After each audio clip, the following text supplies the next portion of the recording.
are some of the most heartbreaking stories in football history, starting with the most recent incident on this list because football stood still when one of the most loved players in the Premier League tragically lost his life. At just 28 years old, Diogo Jota was at the peak of his powers. He had just lifted the Premier League trophy with Liverpool and the Nations League trophy with Portugal. And if life couldn't be any better on the pitch, he had finally married his high school sweetheart Ruth Cardosa, who was also the mother to his 3 children, Dennis, Duarte, and Laura. Meaning for a rare moment in life, everything felt perfect, and he fought his whole life to get to this position. As Jota started his career in Portugal before getting his first big move to Atletico Madrid, they loaned him to Porto, then English side Wolverhampton Wanderers, where Jota would make a name for himself, as his goals would fire Wolves back into the Premier League and then into Europe. His consistency, hard work, and talent finally caught the attention of Jurgen Klopp at Liverpool, as he brought him into the club where he instantly made an impact. In the 2021-22 season, he scored 21 goals as Liverpool won the FA Cup and League Cup, whilst finishing second in the Premier League and reaching the Champions League final. Now, Jota wasn't just loved on the pitch because he was also a strong part of the gaming community, actually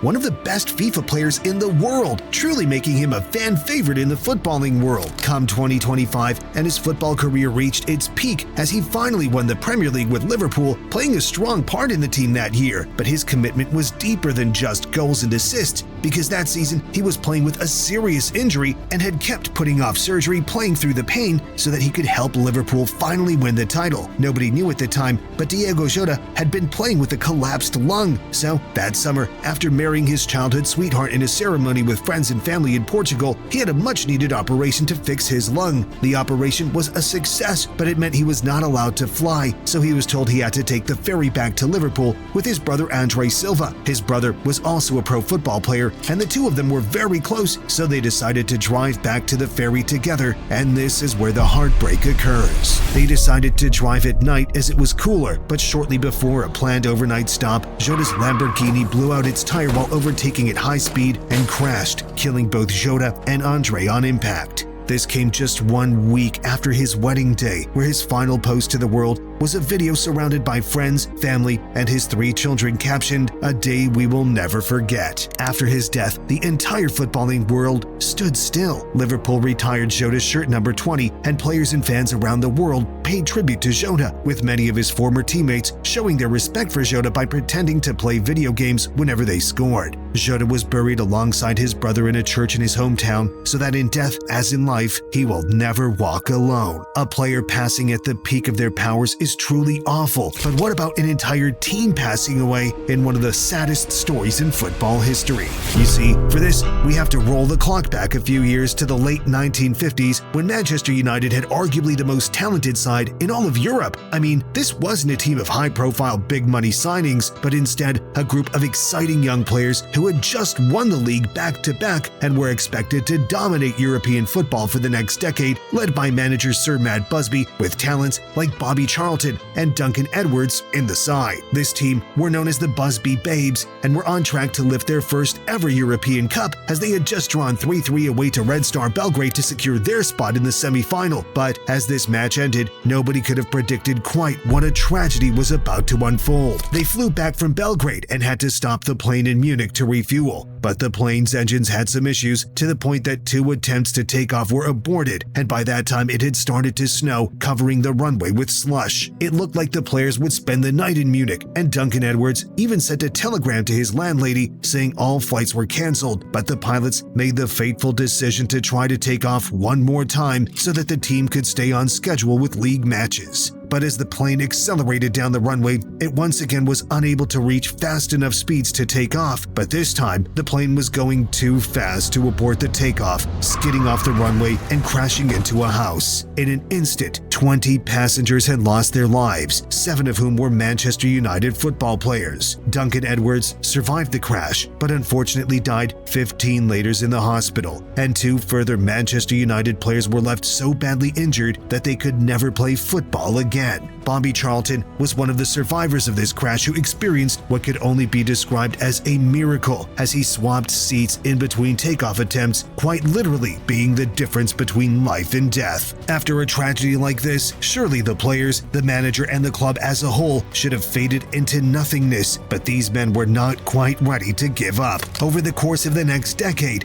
Manchester United rebuilt and somehow returned to European football as Bobby Charlton lifted the European Cup in the greatest comeback story in sports history. He also lifted the World Cup and even the Ballon d'Or as both Bobby Charlton and Manchester United turned the worst night in their club's history into fuel to honor the ones who did not make it out alive. Now, not every heartbreaking story has to be about death, because in 2010, the hearts of an entire continent were well and truly broken as one man cheated to literally destroy the hopes and dreams of every boy in all of Africa. The story takes place at the 2010 World Cup hosted by South Africa, and at that time, no African nation had ever made it to the semi-finals of the tournament. Come the quarterfinals, only one African nation remained, with that being Ghana, so the entire continent was behind them as they were drawn against Uruguay, whose main man was none other than Luis Suarez. And this version of Suarez was ruthless to say the least, with disciplinary issues coming left and right, but he was about to experience the most hate he would ever receive in his entire career. Ghana started the game on the front foot and took the lead with an absolute screamer by Sully Montari, but Uruguay soon equalized through Diego Forlan. The game went to extra time, and in the 120th minute, Ghana thought they had won the game as Dominic Adiyea headed the ball toward the net, but Luis Suarez, standing on the goal line, had other ideas and just stretched his arm and used his hand to stop the ball from going in. He wasn't even trying to hide his cheating in what was a clear-cut act of bad sportsmanship, and of course, Suarez got a red card. Ghana were handed a penalty, and the entire African nation sat and watched as the player ran up and hit the ball hard, beating the keeper, but instead of rattling the net, it pinged off the bar. At that moment, Suarez started celebrating, knowing that his cheating had probably won Uruguay the game, and he was right as they went on to win the penalty shootout, eliminating Ghana. Suarez gloated and mocked Ghana in the media, saying he made the save of the tournament, and even comparing himself to Diego Maradona by saying, "The hand of God belongs to me now." Just like that, African hearts were shattered, and Suarez became the devil to an entire continent. Now, big tournaments like the World Cup are full of moments when everyone holds their breath, but this next story had the entire stadium in a state of shock as this football player almost died on the pitch. This takes place in 2021, where Denmark are playing their opening game in the Euros in front of a home crowd in Copenhagen, a huge occasion for the small nation to be playing a major tournament game on home soil, and they were expected to win against Finland, so the crowd went to the match full of optimism, but in the 42nd minute, everything changed. Denmark's star player Christian Eriksen was about to receive a throw-in when he just collapsed on the pitch. The world looked on in horror as time seemed to stand still. Denmark captain Simon Kjær acted quickly and put Eriksen in the recovery position before paramedics with defibrillators ran onto the pitch to treat him. He was rushed to hospital, and Danish fans held their breath until news reached them an hour later that he had stabilized. It was later confirmed that he had a heart attack and had to be fitted with an ICD defibrillator device, but thankfully he had survived. Now, Eriksen was an Inter Milan player at the time, but his future as a football player looked in serious doubt, especially because Serie A rules meant he couldn't play in with a defibrillator. So Inter Milan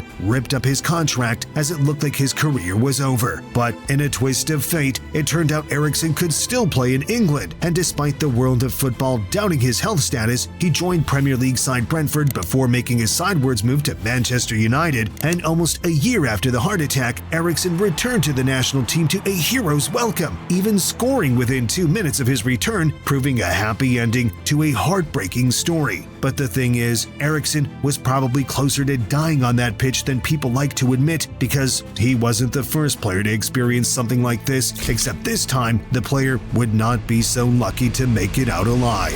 Think about this. One moment, you could be arguing with the referee. The next, you're keeling over, and your life is gone. And that summarizes the tragic tale of Hungarian striker Miklos Fehér, whose life was tragically cut short at just 24 years old. The more you look into this, the sadder it gets, because Fehér was a player on the up. After making the switch from Porto to Benfica, the 24-year-old Hungarian international was finding some form till he was placed on the bench for an away game against Vitória de Guimarães before he was given the chance off the bench, getting an assist for Benfica's only goal of the game. At this point, Fehér looked completely healthy, and just the month before, he underwent extensive medical tests, including an electrocardiogram on his heart, and nothing abnormal was found. But as Benfica were hanging on for the win on this rainy January night, Fehér seemingly slowed the game down and was even given a yellow card by the referee for time wasting. He smiled coyly at the referee, knowing he had taken a booking to help his team and knowing the final whistle was moments away, but that would be the last image of him alive, as suddenly he simply bent over before collapsing on the wet turf. Teammates screamed for help, and paramedics rushed onto the pitch to perform CPR, but it was to no avail, as Fehér was later pronounced dead from a heart attack. This was devastating. Nobody could believe what had just happened. How could a player die so suddenly, so young, and seemingly so healthy? Fans speculated, and even some made dark claims about drugs or steroids, even though an autopsy later proved those rumors to be completely false. It eventually came out that he died from hypertrophic cardiomyopathy, which is a hidden heart condition that could literally happen to anyone at any moment, proving how precious life can really be and how a single moment in football can change everything. And whilst there was no death involved in this next story, this football player lost everything in just one moment, as with just one missed kick, he went from the most loved player in his entire country to the most hated. When FIFA named its player of the century, this next guy was fourth on the list, ahead of the likes of Franz Beckenbauer, Zinedine Zidane, and Johan Cruyff. He had been named FIFA Player of the Year and won the Ballon d'Or, yet he suffered the cruelest fate of being remembered best for one missed kick. Roberto Baggio is truly one of the greatest players of all time, being ranked by FIFA as the fourth best player of the 20th century, but yet he is now remembered as the man who died standing. Baggio began his career setting Italian football alight at Fiorentina before making the move to Juventus in 1990 for what was a world record £8 million transfer fee. Fiorentina fans loved him so much that there were riots on the streets of Florence when he left the club. Il Divino Codino, as he's known, or the Divine Ponytail for his unique hairstyle, would go on to glory with Juventus, where he won the Serie A, the Coppa Italia, and the UEFA Cup, and his performances in 1993 were so impressive that he won the Ballon d'Or, and many people, including the likes of Fabio Capello, regard him as the greatest Italian footballer of all time. But he will always be remembered for one kick that went wrong on the world's biggest stage. He entered the 1994 World Cup as one of the game's top stars, as the current Ballon d'Or holder at the time of the tournament and Italy's undoubted talisman. But after a slow start in the group stage, Baggio showed his class in the knockouts, scoring twice against Nigeria and once against Spain, before netting 2 more times against Bulgaria in the semi-finals to give him 5 goals in the tournament, one short of the Golden Boot winners. But in the final against Brazil in Los Angeles, everything went wrong. He had been the tournament's most outstanding player, but he couldn't add to his tally as the two giants of 1990s football ground each other to a stalemate. The game and the World Cup would be decided by penalty kicks. Both the opening penalty takers would miss, then the next two would score for each side. Massaro then missed for Italy, and Dunga converted for Brazil, giving them a goal advantage ahead of the final spot kick. If Roberto Baggio failed to score, Brazil would be the world champions. The world held its breath. Italy's number 10 started his run-up. The commentator shouted, "It's Baggio!" His penalty flew over the crossbar, and Italy lost the World Cup final. "I had dreamt of playing in a World Cup final since I was a little boy," Baggio said, "but I never thought it could end like that." Baggio never got over the penalty miss, as it became the most famous miss in football history and became one which is shown every 4 years whenever the World Cup comes around. It even made its way into the music video for the South Africa World Cup song, and unfortunately for Baggio, had he scored, he would probably be remembered in the same light as Pele or Maradona. But now, the penalty miss is what people think of first when they remember his career. But believe it or not, Baggio's miss was not the most shocking thing that happened at that World Cup, because there was something much more heartbreaking going on. But before I get to that, I need to tell you about the Champions League final that saw hundreds of fans injured in the stands and some even losing their lives. It was the 1985 European Cup final, which saw European champions Liverpool take on a strong Juventus side starring Michel Platini, who was seen as the best footballer in the world at the time, but the events before kickoff meant that nobody would remember the scoreline. The match was due to take place in a crumbling old stadium in Brussels known as Heysel, a stadium that had failed safety inspections and was not suitable for the 60,000 supporters crammed into its dilapidated terraces for the game, and even a stadium that both Liverpool and Juventus had implored UEFA not to use. To make matters worse, in the 1980s, hooliganism was rife, especially amongst English fans, and going to football matches was genuinely dangerous, meaning opposing fans had to be kept far apart out of fear of violence among them. But UEFA decided that an area right next to the Liverpool fans was to be a neutral section, and many of those tickets ended up in the hands of Juventus supporters. Problem was that these two sections were only separated by a flimsy fence, and it wasn't long before the fans started to throw flares, bottles, and even stones. But things only escalated from here, as eventually Liverpool fans charged the fence, smashing it down with ease, meaning an all-out brawl was about to unfold. Juventus fans tried to flee, but they had nowhere to go. They ran toward a concrete wall, but with no escape, the fans by the wall were crushed, and the pressure was so much that the wall collapsed, burying and killing fans. The stadium erupted into a full-on riot, but somehow the match went ahead. UEFA officials knew that people in the stands had died, but the game played on nonetheless. Juventus won 1-0, but the players didn't know the scale of the tragedy that had unfolded. 39 people had died, crushed by the wall or by fellow supporters. 32 Italians, 4 Belgians, 2 French, and 1 Northern Irish fan, 2 children, and hundreds others injured. After this day, 14 Liverpool fans were charged with manslaughter. The police and security were also found culpable, and all English clubs were banned from Europe. But the issues on stadium safety were still not addressed because, believe it or not, it took another tragedy to occur in 1989, known as the Hillsborough disaster, where a crumbling stadium led to 97 Liverpool supporters losing their lives. After this, UEFA finally started to take stadium safety seriously, but it's a tragedy that this was at the cost of so many unnecessary deaths. Football really should never be a matter of life or death, but unfortunately, for the final player on this list, it quite literally was, as one mistake on the football pitch is the reason he lost his life in the most tragic World Cup story in the history of football.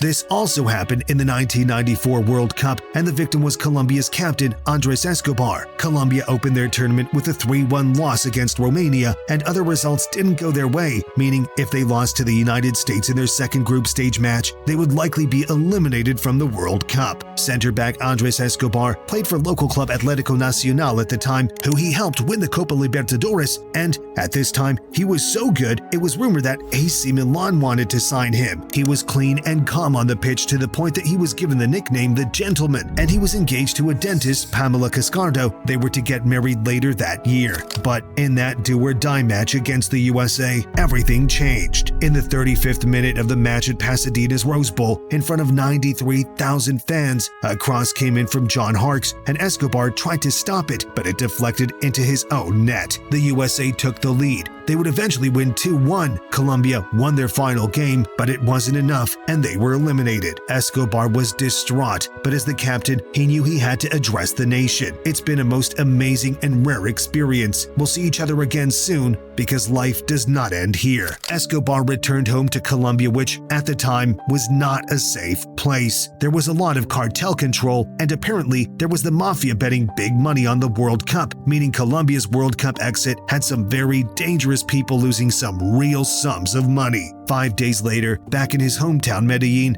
Escobar went to a bar before leaving and being confronted in a parking lot. He was shot 6 times, with the shooter saying "goal" for each shot. Escobar was left to bleed out, and despite later being found and taken to hospital, it was too late to save him. Aged 27 and with a bright future, Escobar was dead, killed for an own goal. The world was in shock, and 120,000 fans attended Escobar's funeral as the entire football world mourned the death of Andres Escobar.